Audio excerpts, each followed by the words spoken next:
90% traders trading में loss क्यों करते हैं? क्योंकि वो ट्रेडिंग भी यूज़ तो करते हैं, लेकिन वो ट्रेडिंग व्यू को सही तरीके से समझते नहीं हैं।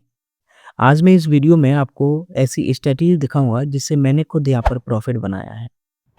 जब मैंने ट्रेडिंग स्टार्ट की थी तो मैंने भी यहाँ पर बहुत सारी ट्रेड लॉस की थी। सिंपली मैं यूट्यूब पे जाता था, वहाँ से स्ट्रैटेजी उठाता था और यहाँ पर अप्लाई करता था। तो जितनी भी ट्रेड्स थी वो मेरी लॉस गई। फिर उसके बाद मैंने ट्रेडिंग व्यू को समझा, उसको सही तरीके से एनालाइज़ किया और किस तरीके से स्ट्रैटेजी को यूज़ करते हैं, सारी चीज़ें मैंने यहाँ पर ट्रेडिंग व्यू में सीखी और उसके बाद फिर मैंने यहाँ पर एक प्रॉफ़िट बुक किया है। सबसे पहले बेसिक समझ लो, ट्रेडिंग व्यू एक चार्ट देखने के काम नहीं आता है। इसमें इंडिकेटर्स भी हम यूज़ करते हैं और जिससे हम ट्रेंड को फ़ॉलो करते हैं कि ट्रेंड अप ट्रेंड में जाएगा कि डाउन ट्रेंड में जाएगा। और साथ में हमें ट्रेड यहाँ पर एंट्री भी मिल सकती है, एग्जिट भी मिल सकता है। ये सारी चीज़ें हमें यहाँ पर ट्रेडिंग व्यू पे पता चलती हैं। इन चीज़ों को डीपली में देखने के लिए मैं यहाँ पर क्या करता हूँ, आपको लैपटॉप की स्क्रीन पे लेके चलता हूँ और यहाँ पर समझते हैं कि आपको किस तरीके से स्ट्रैटेजी को अप्लाई करना है, ट्रेंड को समझना है। सारी चीज़ें डीपली हम यहाँ पर बात करने वाले हैं। यदि आपके मन में कोई भी डाउट रहता है तो आप मेरे को कमेंट करके पूछ सकते हैं। चलिए लैपटॉप की स्क्रीन पे चलते हैं और यहाँ पर हम समझते हैं। यहाँ पर जैसे आप यहाँ पर देख सकते हैं, मैंने यहाँ पर बिटकॉइन का चार्ट ओपन किया है और यहाँ पर आप टाइम फ्रेम जितना आपको सही लगे, जितना भी सूटेबल आपको लगता है, उतनी टाइम फ्रेम आपको यहाँ पर सिलेक्ट करना है। और सिलेक्ट करने के बाद आपको क्या करना है, यहाँ पर इंडिकेटर वाले सेक्शन पे आपको जाना है। तो इंडिकेटर वाले सेक्शन पे आप यहाँ पर जाएँगे और इंडिकेटर सेक्शन वाले पे जाने के बाद आपको यहाँ पर क्या करना है, आरएसआई आपको यहाँ पर सर्च कर लेना है। और आरएसआई जैसे ही आप क्लिक करेंगे तो यहाँ पर आपको दिख जाएगा। इस पे आपको क्लिक करना है। क्लिक करने के बाद आपको कुछ सेटिंग करनी होगी, तो यहाँ पर हम सेटिंग करते हैं। यहाँ पर देखिए, एमए जो लेंथ है वो यहाँ पर 14 है। आपको यहाँ पर क्या करना है, 14 आपको एमए लेंथ कर देना है और इस लेंथ को आपको ओके कर देना है। अब सेकेंड स्टेप में हम क्या करेंगे, इंडिकेटर्स में जाएंगे और हम यहाँ पर दूसरी स्ट्रैटेजी को अप्लाई करेंगे। यहाँ पर आपको यहाँ पर ईएमए आपको सर्च कर लेना है, मूविंग एवरेज। इसके बाद ईएमए पे जाना है और आपको यहाँ पर सेटिंग पे क्लिक कर देना है और यहाँ पर जो पीरियड रहेगा, पीरियड को आपको यहाँ पर 50 कर देना है और उसके बाद आपको यहाँ पर ओके कर देना है।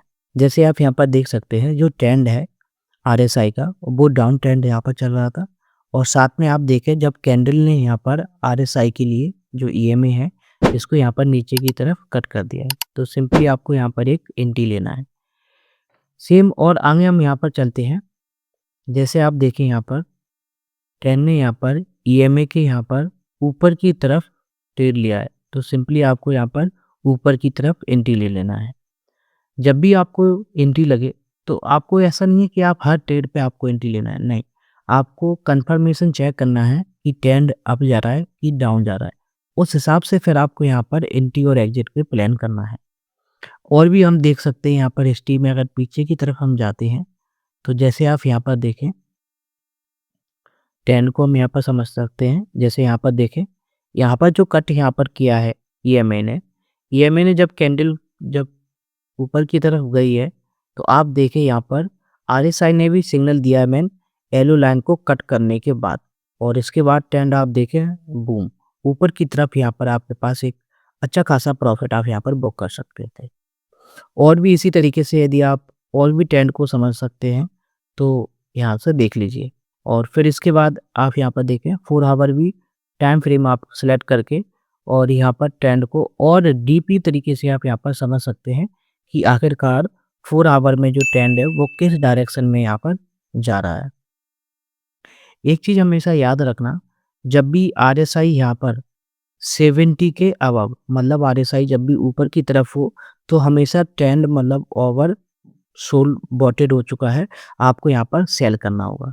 और यदि आरएसआई नीचे की तरफ है तो हमेशा देखना कि ट्रेंड हमेशा नीचे की तरफ ओवर सोल्ड हो चुका है, तो इस कंडीशन में आपको ऊपर की तरफ बॉट करना है। ठीक है, जब आप नीचे है आरएसआई तो आपको बाय करना है और यदि ऊपर है तो आपको यहाँ पर सेल करना है। इस तरीके से आपको यहाँ पर बाय और सिग्नल आपको यहाँ पर मिल सकते हैं। ट्रेडिंग में इंडिकेटर से ज़्यादा इम्पोर्टेंट होता है पेशेंस। 3 चीज़ें आपको हमेशा याद रखना होता है कि सही मौका पे आपको एंट्री लेना है, जल्दबाज़ी आपको करना नहीं है और जितना हो सके आपको रिस्क मैनेज करके आपको यहाँ पर ट्रेड लेना है। जितने भी आपको रिस्क मैनेज करना है, ये सारी चीज़ें आपको यहाँ पर मैनेज करनी पड़ेगी। तभी आप यहाँ पर एक प्रॉफिटेबल ट्रेडर बन सकते हो। अगर आपको ये स्टडी अच्छी लगी हो तो वीडियो को लाइक करें और कमेंट में पार्ट 2 ज़रूर लिखें। आपको वीडियो को देखने के लिए आपका बहुत-बहुत धन्यवाद। Thanks for watching us.